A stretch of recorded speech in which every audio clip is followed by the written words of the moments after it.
everybody, and welcome back to the Up the Guts podcast. We are back after our week's break. Joining you as always is your host, Tricky, and my co-host, Will, is having fun with the texter down here. It does get amusing sometimes fiddling with stuff, doesn't it? Yep. Yes, it does. How are you, mate? Good. How are you, Trent? Yeah, not too bad. This weather's changed all of a sudden. Oh, yeah. Bit of a cool change. Cool down a bit. The wind picked up. The wind? I don't even notice the wind. I thought it was going to rain, but then next minute it was just wind, and I was like, oh, Jesus. But had a pretty good week of weather, actually. Last week was good, yeah. Really good. Not a good week for footy, but... No, but you headed out, before we get started, you headed out to Sydney the week before? Yeah, opening round. We haven't talked about that yet. Yeah, how was Sydney? Sydney was good. Sydney was very good. Great game. What about the state? Their public transport, unreal. Yep. Unreal compared to Melbourne. Shit's all over. Yep. Giant Stadium, not a very good stadium. I wouldn't be going there again. No way. Well, what's the reasons for that? It's just shit. Yeah, no. It's not good. There's not even proper it's almost like going to the fair. You know how you have all the pop-up food stands and shit? Yep. Yeah, they don't have you know how the G and Marvel and stuff, they have food store. Yep. And stuff. Yeah, they haven't got that. It's all food trucks and shit. That's and just the atmosphere there is pretty bad. Yeah, no, that's not great. How much were there? 20,000, 22,000. Do you know how much? Do you know how much it sits? 28. Okay, so yeah, it's not. I think. Yeah, it's not massive. Nah, it's not. Okay, yep. That was a bit of a. I say, what was that? Someone's fallen through the roof by the sounds of it. Christmas came early. Anyways, yeah, so Sydney was good. You got to go on a few across the river, Across the harbour, mate. Across the harbour. Went across the harbour. What else did we get up to? Had a few beers at the Opera Bar. Beers, is it? Speaking of that, 75 hard in the bin. Not doing it anymore. Can't be fucked. Yeah, so I had a few beers near the Opera House. Went and saw the Harbour Bridge. Went to the Opera House. Went to Darling Harbour. Had a few beers there. Had a few beers at the game. Unreal bar. I will give them that. It's called the Locker Room. It's right near Accor Stadium and Giant Stadium in the Olympic Park there. And in their outside viewing area, they've got a massive screen. Yep. And it's stadium-style seating. Okay. Around this little beer garden. Yep. So they've got a beer garden around the top, and then it's a little stadium-style thing and then at the bottom is another little beer garden. I'll see if I can get a photo to show you, but that was a good spot. Overall, Sydney out of 10 as a state. As a state, probably a 7 from my experience this Just time. for the weekend, could you live there? Probably not. No. So let's do it now while we're thinking about it, because obviously you've been there. I want to ask you, rate out of the states, Liverpool and Australia, rank where you'd want to live. 1 to 1. Yep. I'll probably go Victoria 1. Haven't been to WA yet. Weather looks nice over there, though. It's the Weather thing looks all right. I'd probably go Tassie 2. Tassie 2? Unpopular opinion, but Tassie 2. Probably South Australia 3, Queensland 4, WA 5, New South Wales 6. Have I said New South Wales yet?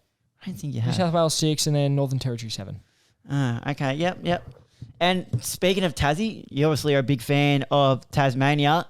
Good. What was the laugh for? Or is that just so we could remember to bring it up? What? No. I don't mind Tassie. I've got family down there. It's not a nice spot. You ever been to Tassie? Yeah, I have actually. Took the boat over. Yeah, rubbish. Year 9. Year 9? Yeah. I don't know. You're telling the story, mate. Year 8 or year 9, one of them. Oh, yeah. Went over there, boat there, plane back. Yeah. Nice. They got the chocolate factory, the big chocolate factory over there. I haven't been. I've been in the chocolate factory. Oh, okay. I thought that was one of the main things over there, but obviously. No, footy, mate. Footy's the main thing. I think it's a Cadbury. It might be. I don't know. In Hobart. Yeah. Yeah, I didn't go Hobart. I go Launceston, mate. Come on. Okay. I passed Launceston. I know that, but yep. It was it was a very long time ago. But big shock, everyone! New Tasmanian team. Who would have guessed it?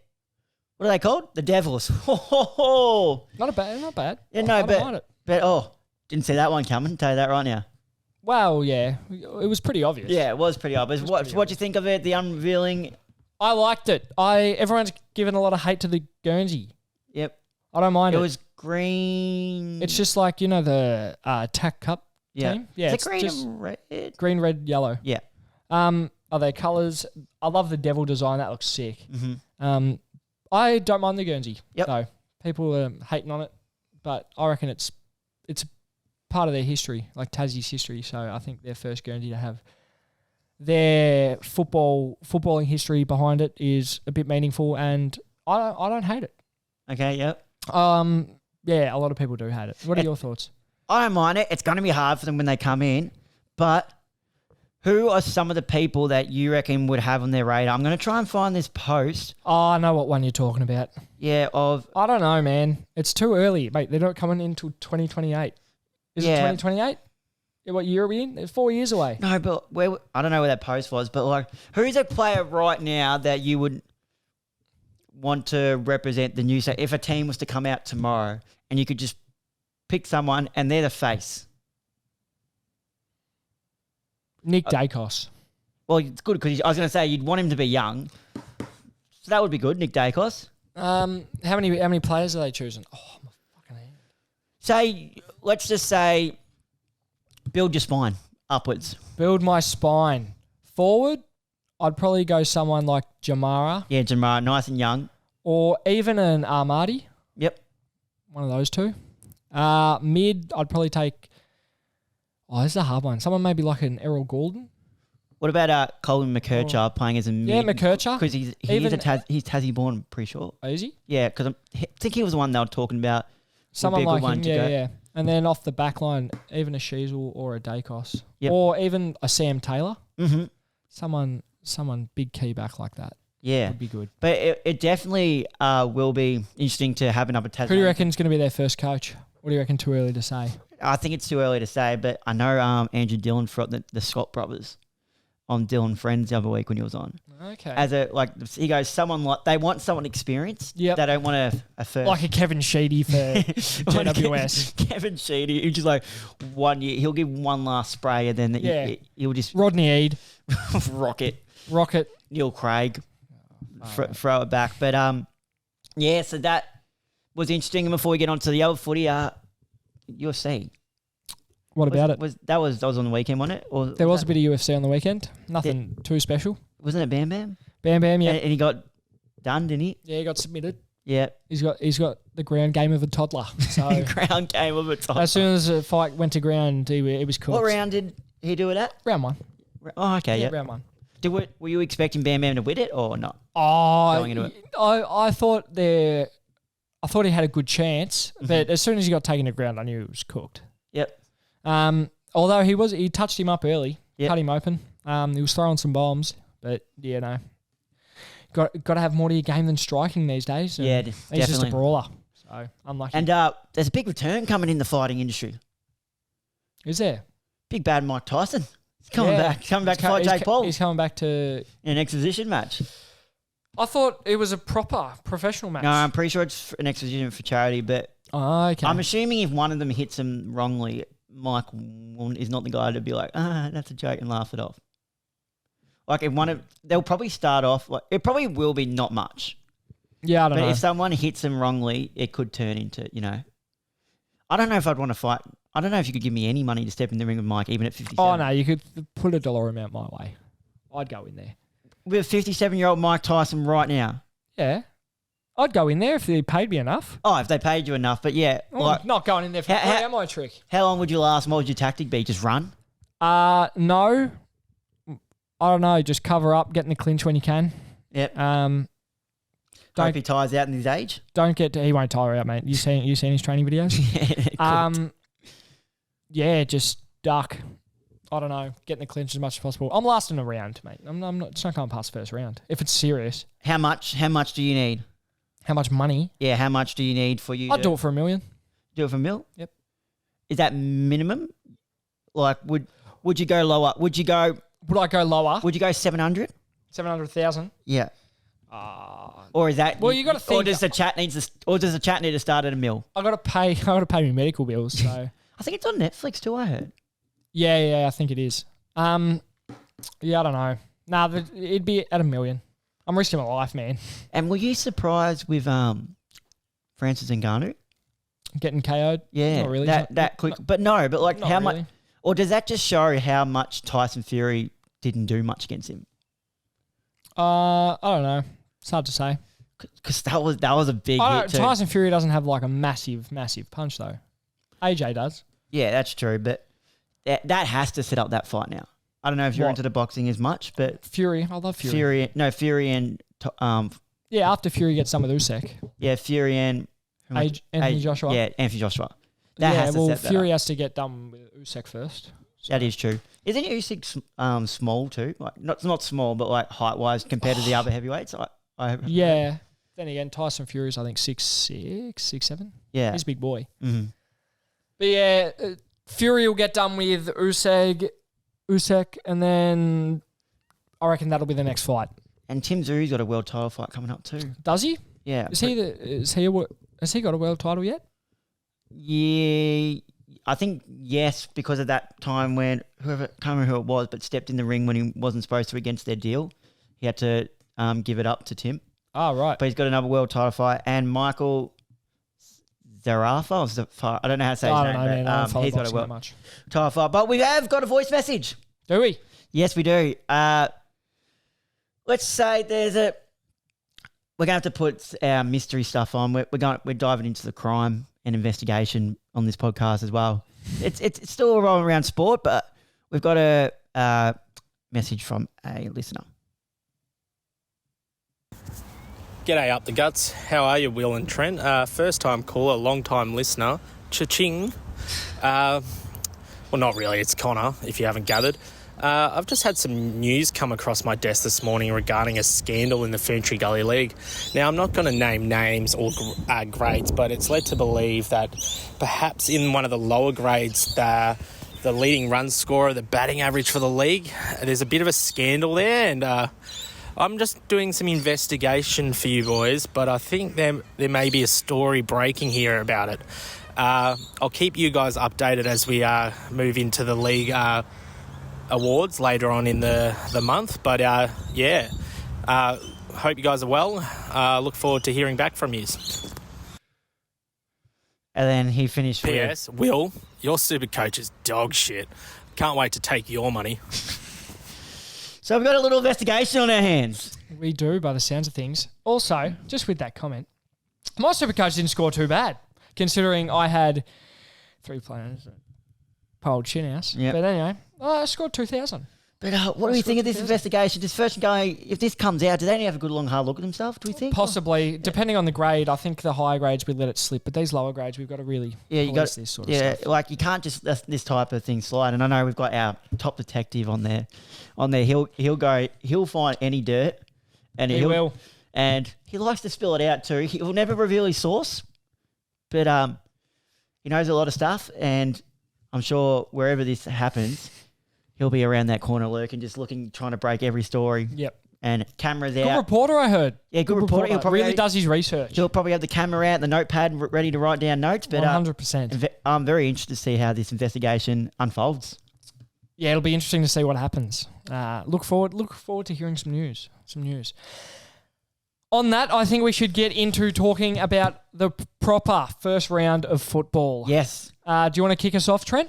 Yes, I do. And I was actually at this game. I know you were. Do you want to give us a bit of insight onto what you were doing and why you were there? So I got the privilege of being able to work with a company called Gravity Media, and they work. I'm on a training shifts at the moment. They work alongside the AFL, and what they do for the TV broadcast is they work alongside the umpires, and they control all the audio and the mics of the umpires when they're out, so they can communicate with each other, and then that's what you guys can hear on the TV.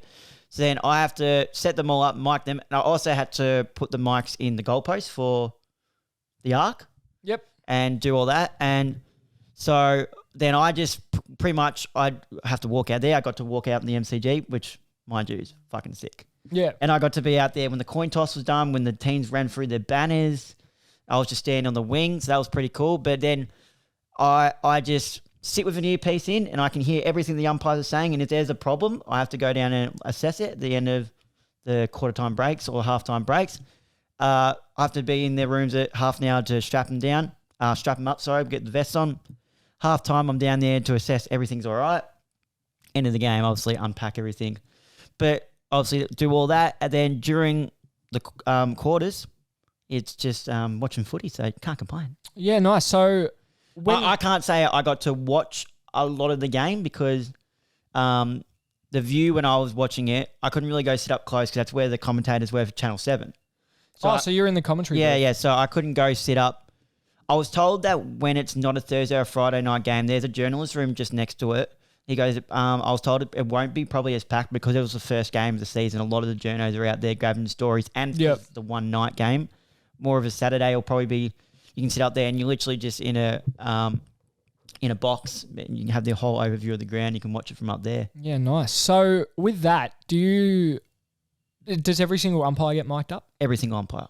Nice. Even the goal umpires. And what, they can talk to each other like while they're out there? Yeah. Or hear each other what they're saying? So, for example, the Charlie Curnow decision late in the last quarter, very controversial one, tackled them on the line. Yeah. They were talking to each other through the whole thing, and when they wanted to go up, and they were saying, if he hasn't kicked this has to be holding the ball. This has to be holding the ball. And they were communicating with each other. What, the umpires on the ground, or are there people like off the ground in the community? Umpires on the ground. And then when there's an issue or there's a decision, they're communicating with each other to switch over. Or there was one instance where they couldn't hear one of the umpires. So they were going, can you guys hear me? And they'd say, yes, but can you hear... It was actually one of our former guests, Nick Foote. They're like, can you hear footy? Like, no, none of them could hear footy, but like, can all hear you, but we can't hear footy. Footy, you need to speak a bit louder, but then we had to go change his mic. But they're constantly communicating. And the way they actually go about it actually not shocked me, but surprised me how much they analyze it like a game, like as if they're playing it.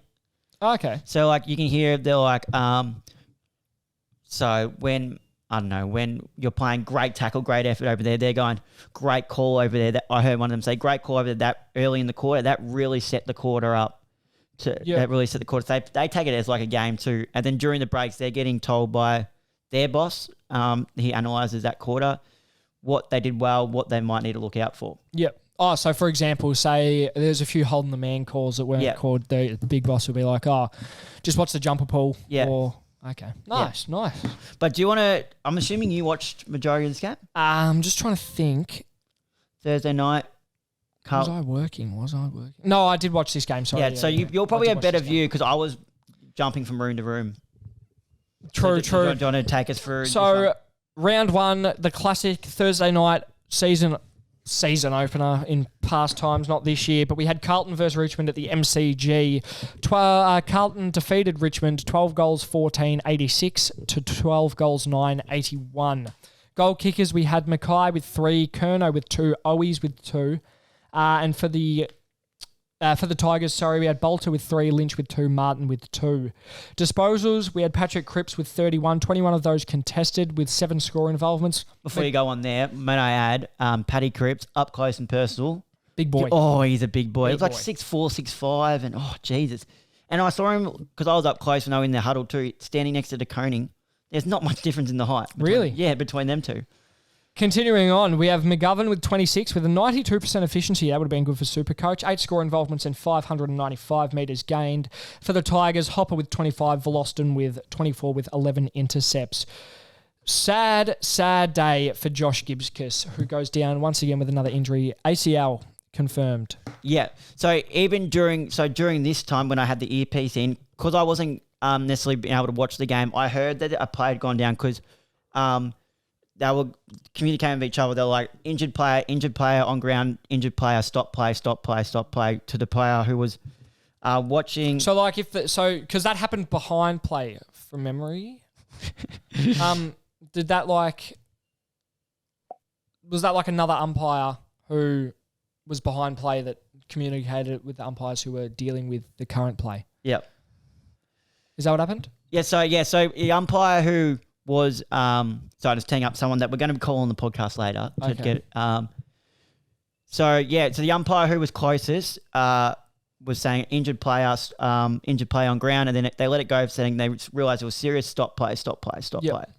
And I didn't know what it was. Then I watched the replay. I was like, "Oh, that's not good." Oh yeah, you could literally see it pop out. I rang home because I'm like, I can't really hear the commentators. I could tell you who I could hear because he loves to talk loud. It was BT. You could hear him. Oh, so how far from the commentators were you? In the same room, 10, 15 minutes.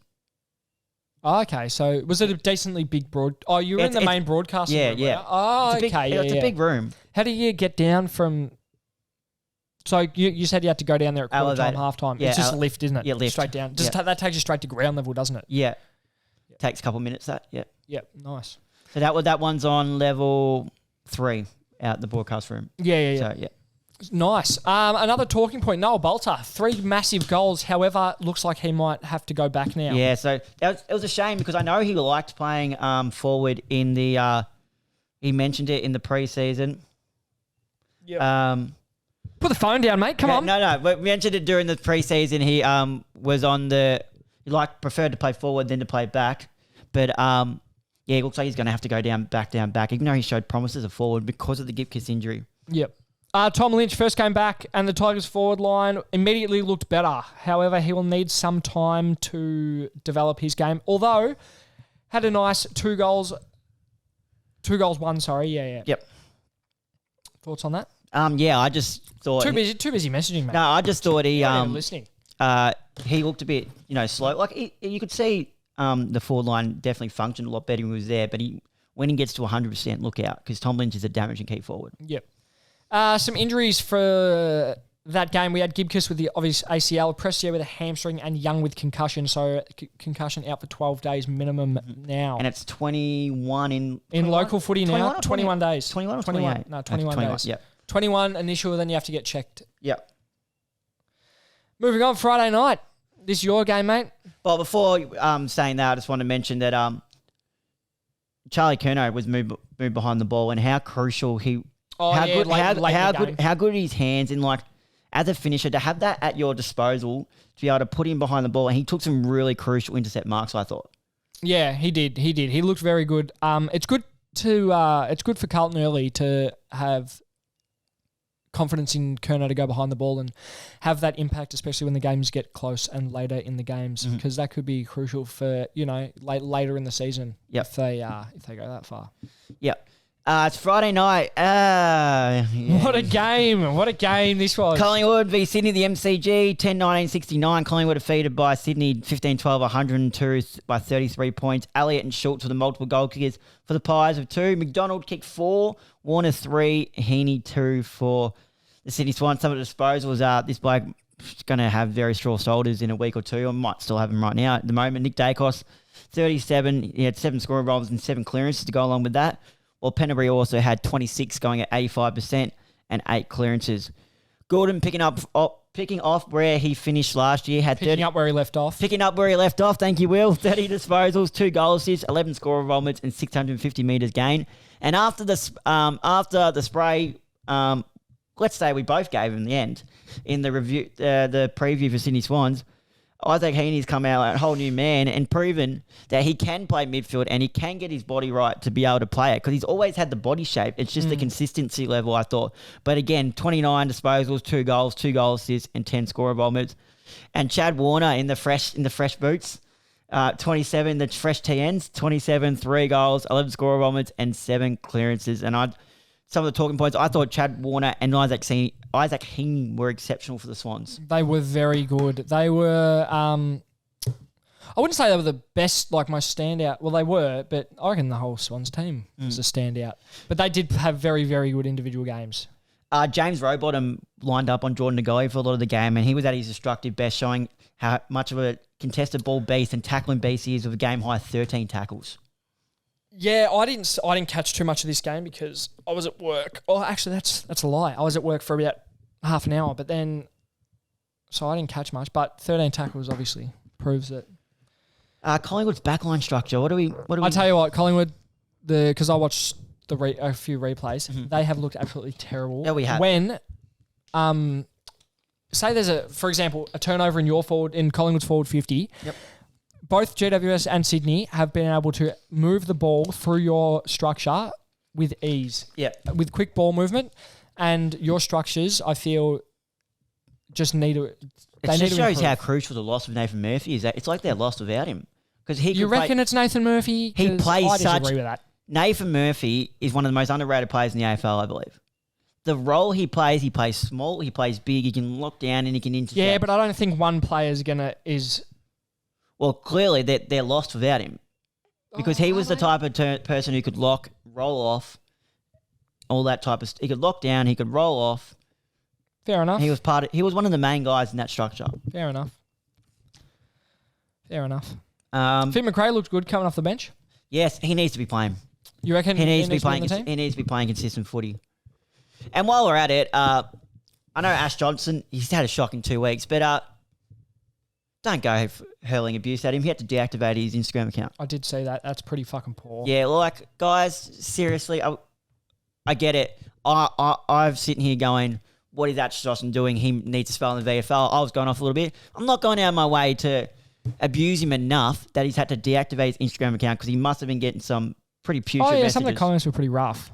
I haven't seen a lot of the comments, but like the fact he's had to deactivate it was like, do you guys feel good about? Like, do people feel good about messing that type of stuff? I don't know. I don't get it. Neither. It's one of those things.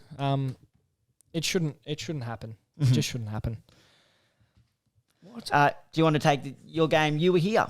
I was at the game, sweltering in fucking 30-degree heat. I don't think it was that hot, but it was bloody warm. Essendon v Hawthorn. Essendon beat the Hawks 17-507, defeated Hawthorn 11-17-83, 24-point loss. Goal kickers, we had Stringer with 4, Langford 3, Guelphy 2, Perkins 2, Wright 2. For Hawks, we had Moore with 3, Chol 2, Guinea 2. Disposals, McGrath 33 with 85% efficiency, 9 rebound 50s and 600 metres gained. Merritt with 31 with 6 clearances. Martin 25, Perkins 24 with 2 goals. And Setterfield with 24. For the Hawks, we had Massimo D'Ambrosio with 29, 11 intercepts and 8 score involvements. Warple with 28, 19 of those contested. Talking points. Archie Perkins was huge playing an inside mid in the place of Darcy Parish. Jeez, did he look good with 24, 2 goals, 12 tackles, 2 goals, his 9 score runs, 8 clearances. The 8 clearances and the 12 tackles. He played pretty good. I'll pay that. Was he their best watching live or? He looks like he was the most watching impactful. Live, he was good. I wouldn't say he was one of their best. But then again, I feel like when you're watching it on TV, you see a different angle. You don't see the whole game when you're in person. Yep. Especially when you're supporting a team. I don't feel like you pay much attention to the Bombers players, if that makes sense. Mm-hmm. But no, he did look pretty impactful. Matt Guelphy went to James Sicily the opening bounce and played a bit of a role in him and did get under James Sicily's skin and then decided to bump Andrew McGrath and then kick him and's got a week for that. But what do you think of this role from Brad Scott going with the Matt Guelphy on James Sicily? Yeah, I mean, fair enough. I don't know why he'd do that, but fair enough. What, to stop the intercept? Yeah. We got intercepts without Sicily, I feel. Yeah, but I guess... I suppose you shut Sicily down, but... There's your run too, a bit. Other than Weddle. We have Weddle and Massimo. Yeah. Both run. I wouldn't say Sicily gave us run off our back line. He got meters gained. What, back in... Last season. Yeah. But what I'm saying is, if you shut down Sicily, we've got multiple options for run off half back. Yeah, but I feel like Sicily's just a bit more damaging with the ball too. Yeah, I can agree with that. He used his well. He's your man down back. Yeah, I'd say he's our best in interceptor. Yeah, like for an intercept and actually turning defense into attack. But I wouldn't say he's our best runner. Yeah, I wouldn't say he's in our top 3. No, but he just uses it well. He uses the ball well. Gains I'll ground. pay that. Yeah. Jack Ginnivan, unreal. Yeah. In fact, all of our new recruits that debuted for the club played really well. Mm-hmm. Ginnivan, Ambrosio, and Chol. Yep. All played unreal. Arguably best on in the first half, I thought. Ginnivan? Yeah. Yeah. I'd argue that. He played very well. Jake Stringer. He tore us apart. Oh, did he not? He played very well. And look, read the last part. Is it a coincidence or is it what? What? read the last part I put The in there? contract runs out at the end of the year. So he's just like, give me... Maybe, but he looked fit. He's just like, hey, guys, those past few years previously, the last few years, they've been nothing. Now I'm ready to play. Give me my bloody money. Yeah, well, he looked fit too. Yeah. He looked ripped. But no, he played an unreal game against us. What's this? McGrath defends Sicily on SEN. Yeah, he pretty much said he shouldn't have got suspended. He didn't even know he kicked him. I don't think Sicily should have been suspended. McGrath didn't even know he kicked him. Well, fair enough. I don't think that it wasn't real. It was a kick, yeah, but it wasn't a hard kick. And Mason Redmond, what do you think of that one? Yeah, I don't know. I don't know if it deserves one match. It didn't look like that's what he was meanting to do. No, it wasn't. They were both pushing each other, Yeah. but he got him. I just love the fact how nowadays when that happens, the first instance not to go back, it's just uppy. It's just like, oh, please. But then Jai Newcomb also got a fine. Yeah, $3,500 or 3,700. Forceful front-on contact with Sam Durham. And Todd Goldstein, 2,500 for striking Connor Nash. Yeah, fair enough. WS v North at Engie Stadium. WS 17-19, 121 defeated North Melbourne 13-4, 82 by 39 points. Jeez, and this guy in some ripping form.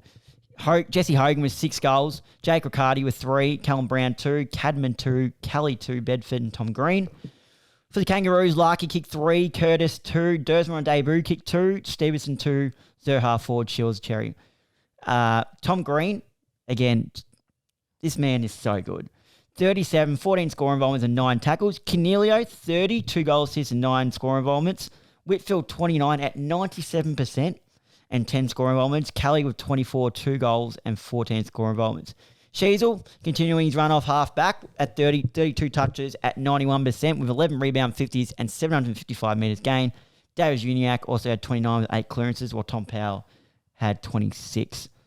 Jesse Hogan, hasn't he started the season unreal?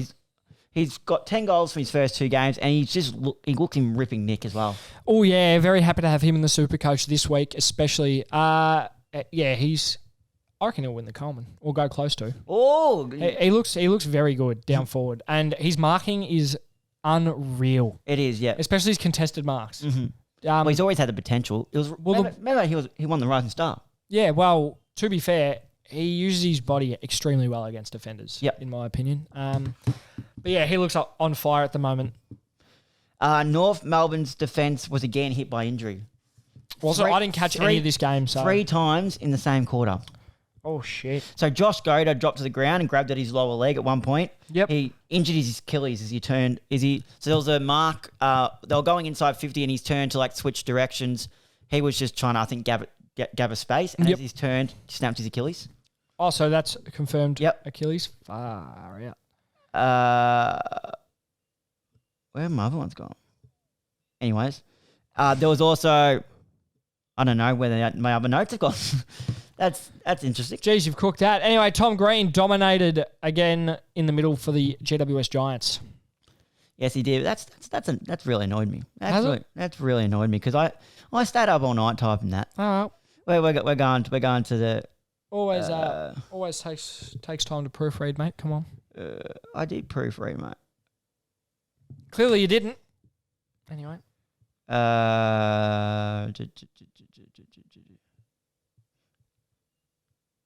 Oh no, sorry, that was Fremantle who had 3. Sorry, 3 and 3. 3 oh, so not only did you not proofread, you've actually no. told I fibs. just had the wrong team. You've just told fibs, mate. You've just told absolute fibs. Saturday night.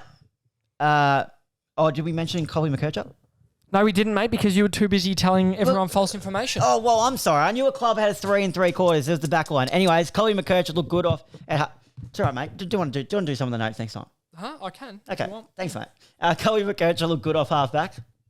Collected 9 disposals in the first quarter. Not bad. And he finished with 20. He finished with 22 disposals, 86% efficiency, and 8 marks. Fines, we'll skip that. But Saturday night, the unveiling of the Joel Selwood stand at GMHBA Stadium between Geelong and St Kilda. The end score being 10-6, 16-76. Geelong defeating the Saints 9-14-68. Goal kickers, Ollie Dempsey kicked 3, Cameron kicked 2, while Membry kicked 3 for the Saints, King kicked 2, and Wilson kicked 2. Disposals, you had Dangerfield had 25, 9 scoring with 8 clearances and 579 metres gained. And when the game was there to be won, who stepped up? Paddy Dangerfield. Riley Bonner had 28 with 12 rebound 50s and 666 metres gained. Steele had 25 with 9 clearances and 8 scoring involvements. And Wanganeen Malira had 25.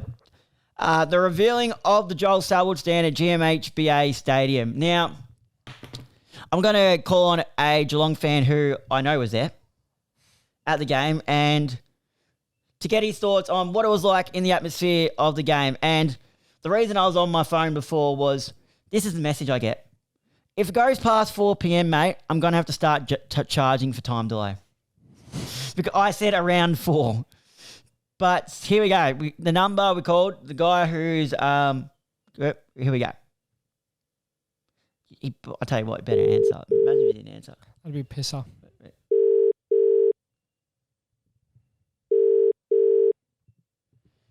Oh, hello. Holty, how much do I owe you for the time delay, mate? Well, 14 minutes, mate, and I'm definitely not cheap. How much are we looking at, mate? I'll have to go for the piggy bank. How much am I going to have to pull out? 14 minutes now, 4:15. That counts now, so 1,500. 1,500. I'm in the fine. It's gone to the MRO. But yeah, Holty, good to hear. Good, mate. Oh, great. Good to have your voice again, mate. We've got Will here as well. How are you, Holty? Yeah, not too bad. I definitely know who you are, Wilbur. You took the trip down to Geelong as a mad Geelong supporter and got to see the Joel Selwood stand. Give us some insight of what it was like being there and what the atmosphere was like. Well. For starters, obviously a long drive from all the way from Warragul, and got there and still same old Geelong, historic town. Couldn't find a bloody car park. Got in there, mate. The stand is fantastic. Absolutely phenomenal. It was really good to see that they've put the effort in, and they definitely can say they don't have any money because it was a bloody good stadium and every bit of cent has been put into it. Mm-hmm. We stood in the standing room, my old man and I, and that was just fantastic. They've really, really looked after the stadium as well, and really, really good. And the celebrations kicked off as well with Joel Selwood being there, and I think it was Daisy Pearce as well, and Andrew McDonald, the Aussie cricket coach, all presenting him the ball to kick through the goals. And it was a piss-weak crowd roar to him kicking the goals because Selwood always kicks a goal and he never misses. So, he opened it up and, it was really, really good atmosphere. I think it was just shy of 40,000 and, they've really made it an absolute powerhouse now. Now, the question is, though, Holty, because I know you were very critical of it early on and you were actually to the point of getting fed up with it. Was it worth the wait? Oh, absolutely. Absolutely it was. They've really put in the effort. And when the Catters came out through the banner and all the boys went out onto the ground, it was just an absolute entertainment house. It was like I was at a Metallica concert, mate. Lights were flying everywhere, fireworks, and the crowd was up there. They've actually swapped over the cheer squad. So they used to sit in the players' stand. Now they're sitting in the Selwood stand. And, it was really, really good, even though the cheer squad's still piss weak and I hate Catman. You still got a rival with Catman, do you? Oh, bloody oath. He wasn't even there. What do you mean he wasn't there? The revealing of Joe. He was not even there. That's piss weak. That is piss weak. Holty one up on Catman. Now, I wanted to get your thoughts on some of the Geelong, but one person I want to get your thoughts on who really shined and I think that was only his 8th game. See what you can tell us a little bit more about him. But Ollie Dempsey, 3 goals, 15 disposals and 7 marks. What can you tell us a bit about Ollie Dempsey and how'd you find his game watching it live? Oh, what can I say? He made use of the entertainment house, mate. He was absolutely phenomenal. His first half was just completely electric. Basketball background, knowing me, I don't get down to Geelong and see them very often, but I've heard through the Geelong app that he's been training quite hard and he played very, very well and 3 goals and a couple of marks and 15 touches that definitely showed his might to the game and definitely his performance played out well. He came from a basketball background, I believe. Is that correct? That is correct. Yeah. What's your surprise? I mean, what's your thoughts on Geelong? How do you see their season going this year? Obviously, bit of a disappointing season last season. Do you see you guys bouncing back? Oh, was it ever a disappointing season? It was absolute bloody misery. You can't back it up like that. Well, mind you, Collingwood's on the same track as what we was waiting for it. Yep. And it's fantastic to see them 0-2. I love it. But the Catters boys, I see them either finishing around that 6 to 13th sort of stage. Like, I see them around that barrier. I don't see anything special out of them. I mean, we played St Kilda, and mind you, the Hulk hates St Kilda and Ross Lyon. But St Kilda is the perfect team to drag any other team in the AFL down to their shitness level and make them play as bad as they are with pure defence and old 2K time trial Ross Lyon. But, yeah, I just see the Catters just rolling along and not really showing anything special, but they will be up there. Yeah, that's good. And before we let you go, how'd the cricket season going? Obviously, your first season as president, Clyde Cricket Club. How'd that go? Yeah, that wasn't too bad. It was a good old pain in the arse. That was one thing. And, just a lot of meetings, just a lot of taking charge, making a lot of executive decisions and, just trying to get the club back on track. We haven't had a great few seasons at all ever since we've moved up into Premier of the CCCA now. And, just trying to get everything back on track and obviously make everything quite good for us in the future. Yeah, well, Holty, thanks for your time, mate, and you're always welcome back on the show whenever you're free. And if you ever have a blow up, please send it in because I'm sure we'd like to have a laugh because I know you like to blow up about a lot of things. If it was a player that happened on the weekend, if you have anything anytime, send it through and I'll play it on the podcast. Oh, definitely, mate. I've actually been quite a happy man so far. Well, so no good. blow up yet, but definitely I'll send one in if I do have one. Yeah, and make sure you listen to this one because this episode, because at the end of this, we're revealing the new Andrew Phillips Team of the Year. We've got a new name for the new year. Ooh. So I'm sure you'll be keen for that one. So that will be coming later on the show. All right, thanks for your time, mate. Boys. Nah, no worries. Doing well, boys. Keep the show going. All right, have a good one, mate. Enjoy. Bye. Jeez, he's good fun, isn't he? Good quality. He's good quality.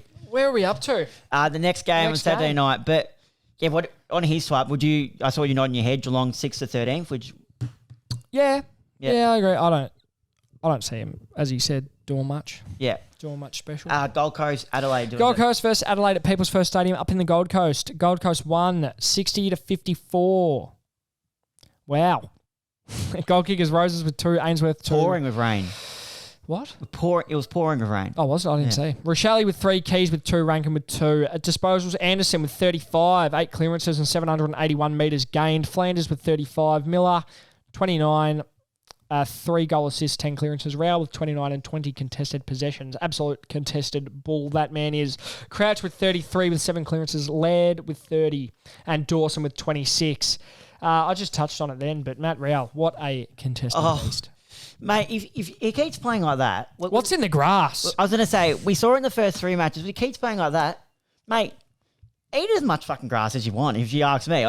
Keep going. Keep grazing, son. Yeah. Keep grazing, Matthew.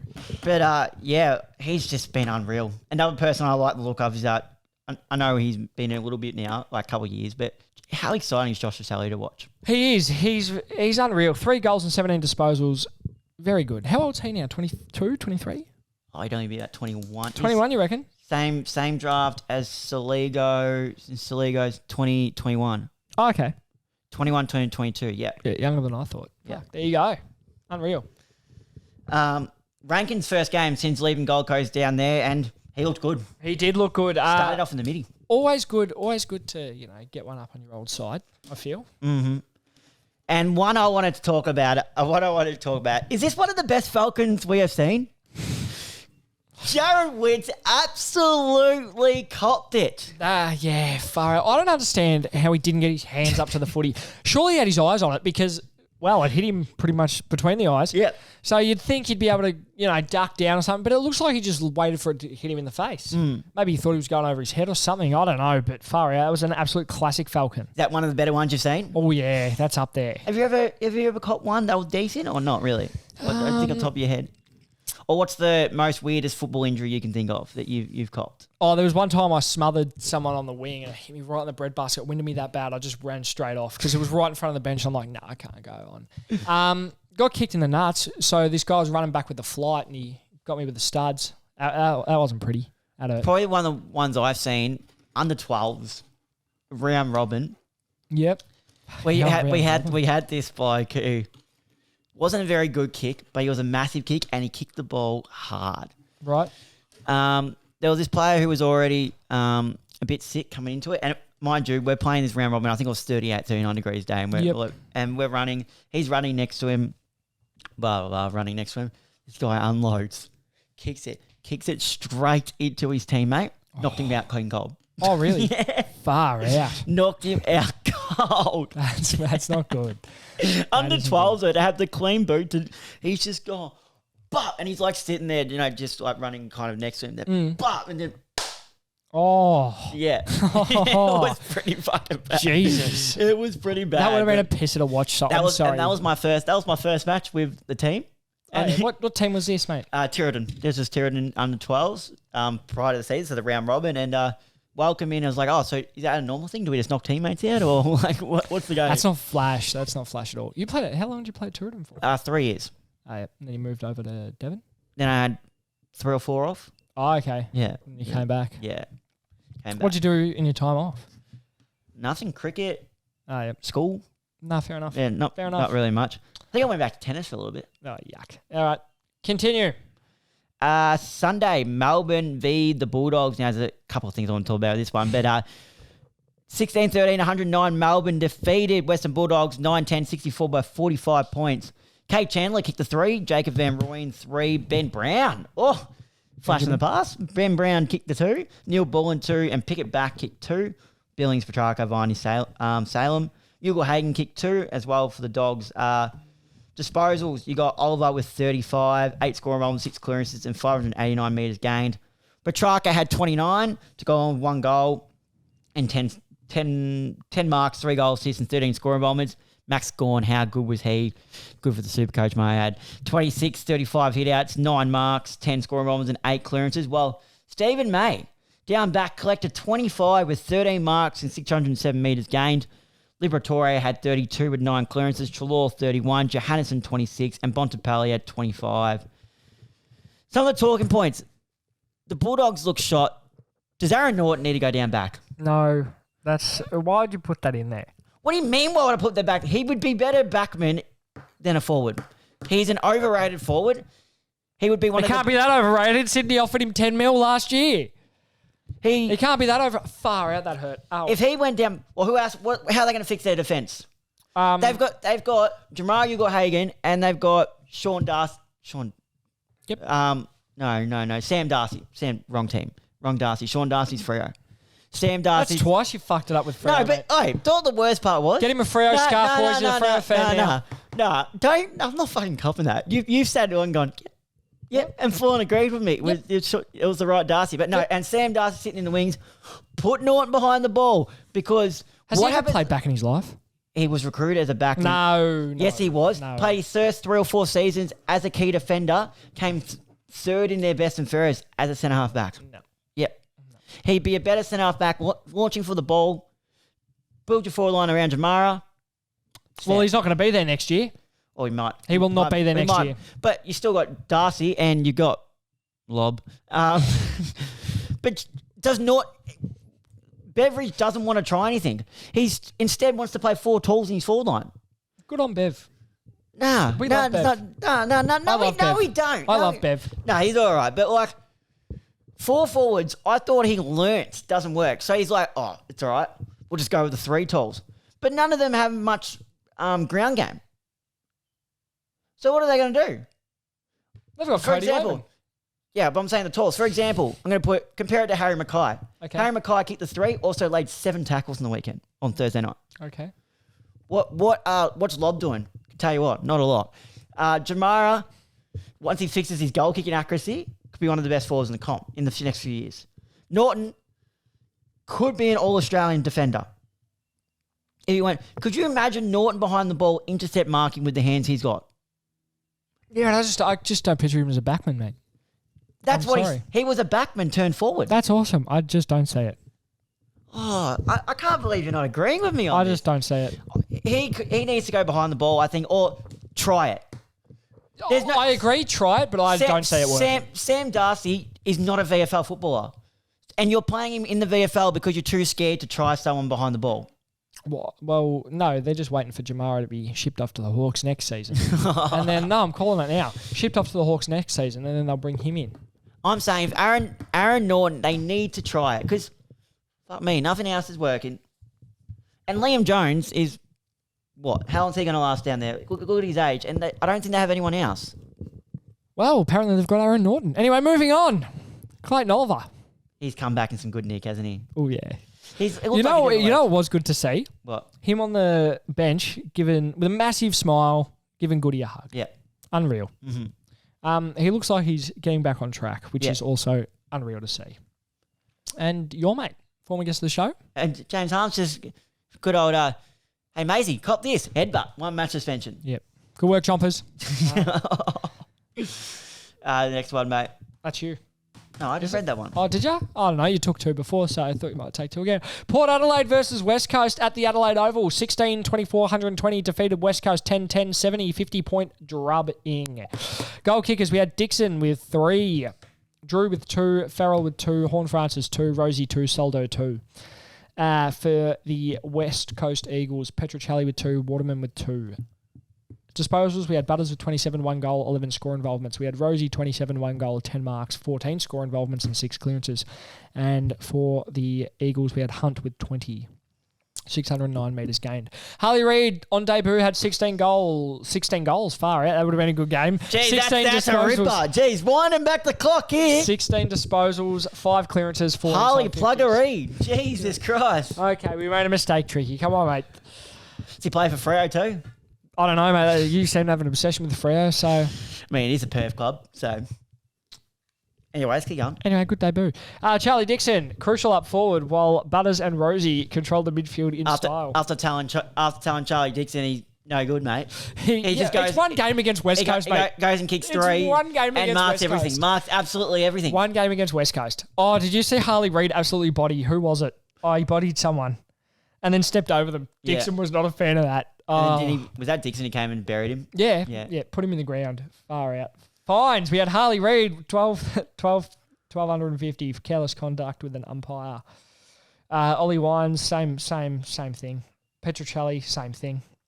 Elliot Yo, tripping Alir. Injuries, McKenty with concussion. And the last game of the round was the Dockers and the Lions. Your favourite team, apparently. Oh, yeah, I love them. 14-9-93, defeated 10-10-70. So the Brisbane Lions are also, like the Pies, the 2 grand finalists are 0-2. The 2 grand finalists are severely hungover. Goal kickers. Amos kicked 4, Tracy 3, Jackson 2, Sokowski, Frederick, Walters, Cox and Banfield. Danaher kicked 3, Hipwood kicked 3. All right. I was trying to gain my breath, and now you fucking mocked me. What's... no. That was pretty funny. No. Oh, man. No. You stopped. What are you doing? Oh, what? Is that enough? I thought he clicked stop recording. No, I'm like, that was just stupid. That's me about ready to explode if you do that again, all right? Okay, calm down, mate. Keep talking about your precious Dockers. Today, Junior? Fuck me. Anyways, so Danaher 3, Hipwood 3, Bailey 2, but, Caleb Sarong. It wasn't that good. It wasn't that good. 46 touches at 80% efficiency, 10 clearances, 7 tackles. An unreal game from the kid. Hey, you got tagged in the second half and still collected 21. So, it happens, man. No, he just had the ball on a string. Nick Dacre should take a leaf at his book. Well, he started this season pretty well. What? Yeah, but no one was tagging him, were they? Started this season pretty well, as I'll say. But Luke Ryan, 33 at 88%. Also had 10 marks, 11 intercepts, 8 score involvement, 12 rebound 50s. And 817 metres game. Brayshaw had 32, 7 scoring roles and 6 clearances. Ace had 26 and 9 marks. Dunkley had 26 with 8 tackles, and Lyons had 25. Now, I know we put up the question about McCluggage being more impactful than Lachie Neale. What does that say, Matt? Your team sucks. Yeah, we're at 0-2. But your team sucks. no Lachie Neale. What did the Lions midfield do? Nothing. They looked lost, didn't they, without Neale? They did. They did look a little bit lost. Luke Jackson was also crucial. He was crucial in the ruck with. You're on your last fucking warning, Will. Nah, 100%. Anyways, Luke Jackson was also dominating the ruck. 30 hitouts, 18 disposals, and 2 goals. Jai Amos and Josh Tracy were also good in attack, kicking 7 between them. I like the look of Josh Tracy. Throws his body around. He does. Now I can finally get it right. Okay. Freo lose 3 in the third quarter. This is the game I'm talking about. Yep. So first of all, we have Carl Warner, who was the first to fall. He dived. I don't know if you watched this game, but he was diving into Lincoln McCarthy's path to attempt to intercept Mark. Copped a head knock, was knocked out instantly. The stretcher was brought out. He's got concussion. Next one was the new defender, Oscar McDonald, who was picked up through the preseason draft. Yep. Fell to a knee injury, landing awkwardly and hyperextending his left leg. Could be an ACL, I've heard. Lastly, Brennan Cox suffered a nasty-looking hamstring injury in a marking contest. It was confirmed yesterday, Monday, as we're recording this on Tuesday, that he'll undergo surgery and faces between 12 to 15 weeks on the sidelines. Fuck, Big Cox has gone down. Not good. Fines, you had Walters. You thought that was good? Michael Walters, yeah. Tripping. Yeah. On Starcevic. Yeah. Matty Johnson, 6,500, rough contact on Josh Dunkley. And some of the other injuries, you had Darcy Garner with knee soreness and Connor McKenna hamstring. with a hamstring. Now, we've got a couple other things to do before we finish up. We're creeping up to that hour, but... Oh, shit.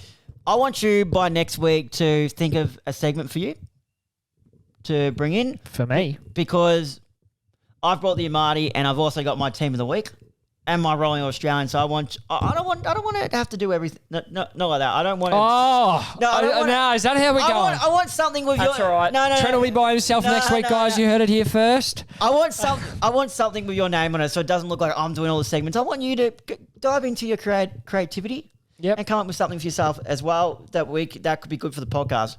Example, we had Connor's cannon. You put it up. You had Holty's blow up. And we had the... What is that? Folio 1. What's this?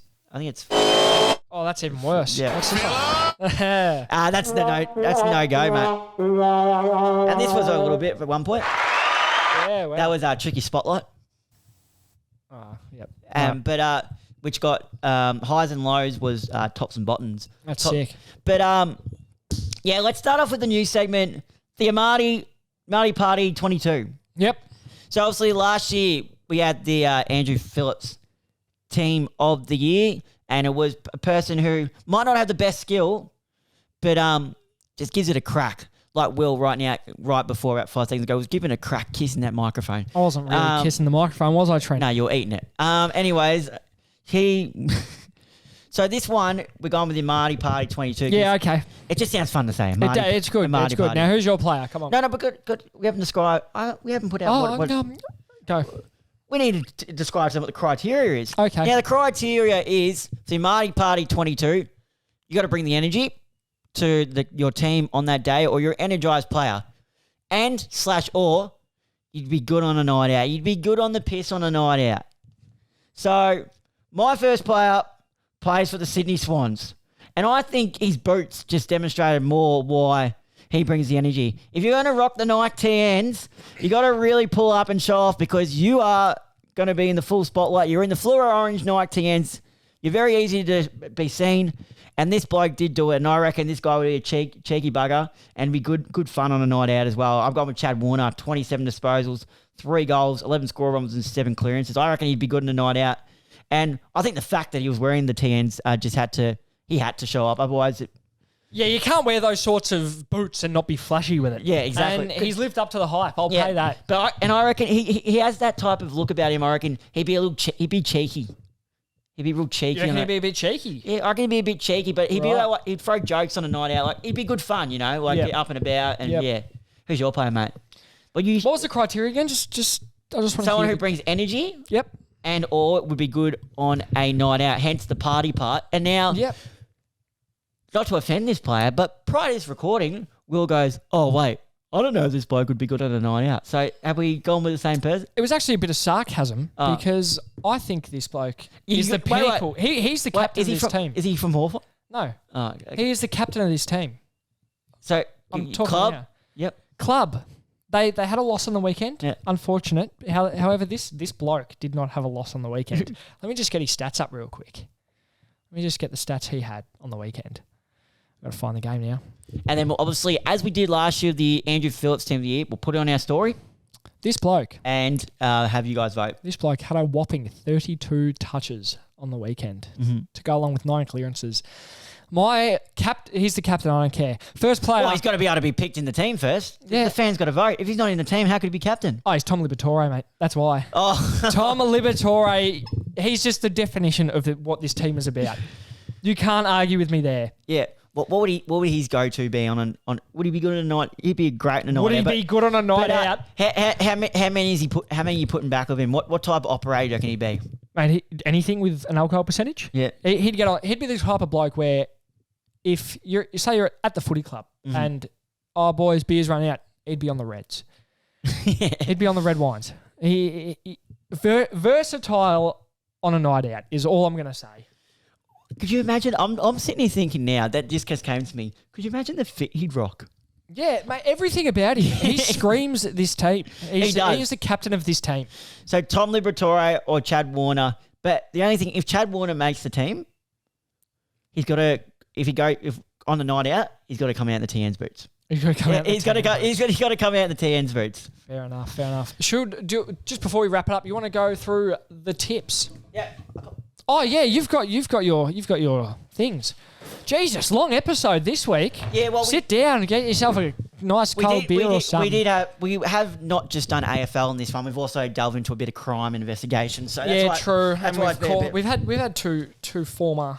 Now this is a very old book, hence why it's a bit old. It's the old uni book. So Jesus Christ. Got some of the notes gone. I just want to hear the team. All right, now team of the week. Round 1, Tricky's team of the week. Okay, let's start the full back line. Luke Ryan. Had a really good game, I thought. Sam Taylor was exceptional, I thought. Nick Lucky ended up kicking the 3, but hadn't touched the ball until late in the third quarter. And he had 12 intercept marks, go along with 13 disposals. Yep, beautiful. My other back pocket, he's from the Hawthorn Football Club. Yep. Massimo D'Ambrosio. Unreal. Yep. Unreal. My half back line, Harry Sheasel. Yep. Centre half back, Mitch McGovern. Yep. And my other half back is Andrew McGrath. Dog. Anyway, yep. What do you mean, dog?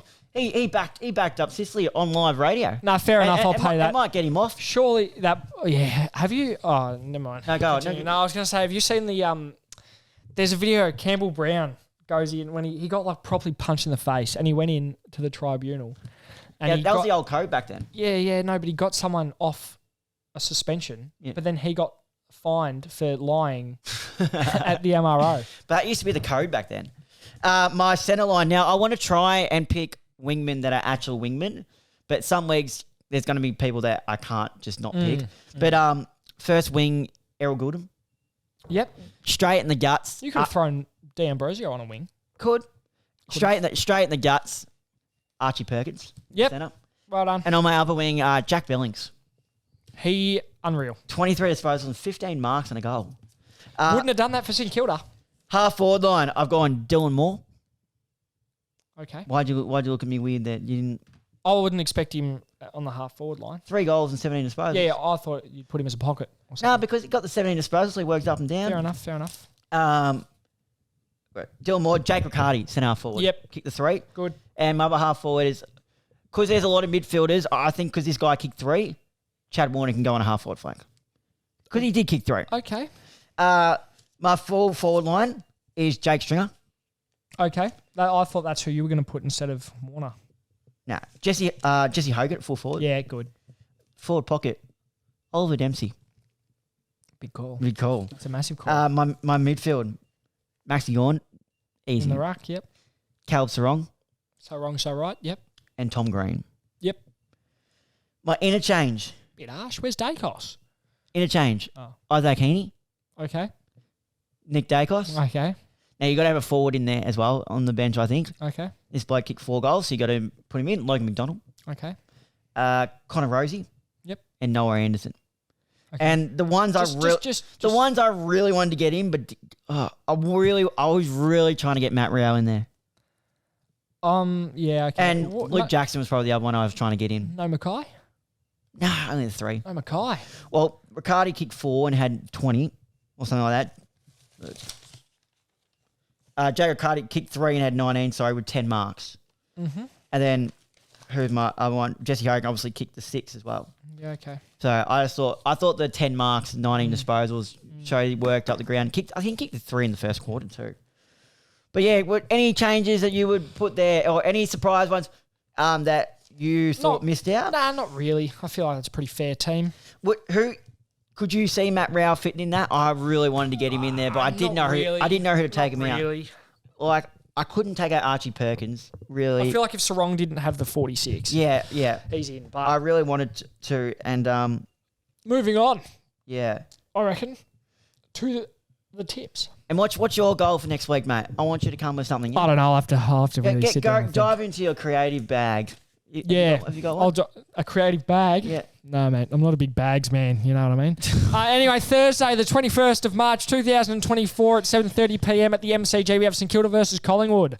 Spuds round. Yeah. Who have you got? Jesus. That was fucking... Sorry, guys. Sorry, guys. My boys are going to bounce back. I'm hoping to be in attendance, so I'm going to bring them the good luck. All right, beautiful. Friday, we have Adelaide versus the Cats at Adelaide Oval. I'm going to go the Crows. Yep. Okay. We've got North and the Dockers at Marvel.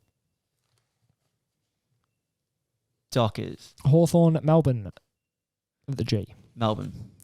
Sydney, Essendon at the G in Sydney. You're a fuck. Sydney. Bulldogs and the Suns up at Mars Stadium in Ballarat. Bulldogs and Suns, say. Suns. In the Rat. Then we've got Tigers at Port at MCG. Port. West Coast Eagles against the Giants at Optus Stadium. I'm joking. GWS. 1st versus 18th. And GWS. thank fuck, Lions have the bye. And Carlton. And Carlton also have the bye, yes. You didn't say who you would go. I'll read you my tips right now because I've already done them. I've got St Kilda getting up against the... We'll go. So I've got St Kilda by 13. Mm-hmm. Adelaide against Geelong. I've got Freo against North. Melbourne against the Hawks. Sydney against the Bombers. Gold Coast against the Bulldogs. Port against Richmond. And GWS against the West Coast Eagles. That's my tipping. Speaking of tipping, let's also, while I'm up here, we'll go into the Up the Guts tipping comp. We have Catastrophe in number 1 with 10. I think it's... So I'm going to... Catter. I think it's Catastrophe because his last name's Carter. So I'm guessing he's just trying to play on words. All right, fair enough. With 10 tips and the margin of 27. Me in second with 9 tips, margin of 23. We have... I don't know who that is. Chris is 4th with 9 tips, 34. Tricky, you are 5th with 9 and 56 margin, mate. Bit of a blowout there. We've got... be all right when I tip more than you. The margin won't fucking matter, will it? Okay, buddy. Keep We're talking. on the same tips. I don't care. Keep We're talking, on the same, mate. I'm tipping more than you this week. Keep talking. I will. That's why then we've got I run Jai a with podcast. 8 and 27. That's the point of a podcast. Keep talking, mate. Number 7, we've got JD Hawks fan 15. Who's that? That's my dad. No, I stitched you up with that username. I was wondering who that was. 8. Yeah, it's 12. 8 with the 8 tips, margin of 31. We've got JC with 8 tips. Now, I think margin. the 2 bottom ones didn't do their tips. No, the bottom 3 didn't do their tips. The funny thing was, Mum was talking about it with Dad last night. He told Mum he did them, and Mum's looked at it and gone, "No, you didn't. You've tipped 1 game." I think he'd done the Thursday night games and didn't submit the rest. The fucking idiot. No, fair enough. And he didn't even do the Thursday night game. Oh, didn't he? No. What an idiot. Neither did Basti. He was fuming. Dad, it. Dad. Then Dad goes, "No, I'm fucking fuming." He goes, "I'm fuming about this." He goes, "Now I'm last because of it." I'm just like, oh. Well, mate, just suck it up, honestly. Get your tips in. It's not hard. Or you just I walk up to him and go, Technology, eh? Technology. It's getting a bit That's hard. all right. I have to call my grandma up every week and who do you want? Read about the Yeah, teams. Basti didn't do it. Basti didn't do it. No. I think he started off well too the first week. I don't know, mate. But yeah, I think that'll just about wrap us up. Do you want to take us out, mate? Just far out. You've caught me off guard here. Got him. Jesus, I was too busy focusing on the thing. Thank you guys for listening. Be sure to listen to this on YouTube, Apple Podcast, and Spotify. What else, mate? What's our socials again? Instagram, TikTok. TikTok, up the guts underscore, is it? Yep. Yeah, beautiful. Get around it. Also, Supercoach starts this round. Oh, it does, doesn't it? Mm-hmm. Proper Supercoach. Kicks into. When I play you, I'm gonna smash you. Okay. Probably not. I'm literally second last, I think, in the Supercoach. But thank you guys for listening once again. Yeah, nailed it, mate. Nailed it, mate. You nailed it. Nailed it? Yeah. Yeah. Thank you guys for listening, and we'll see you again next week.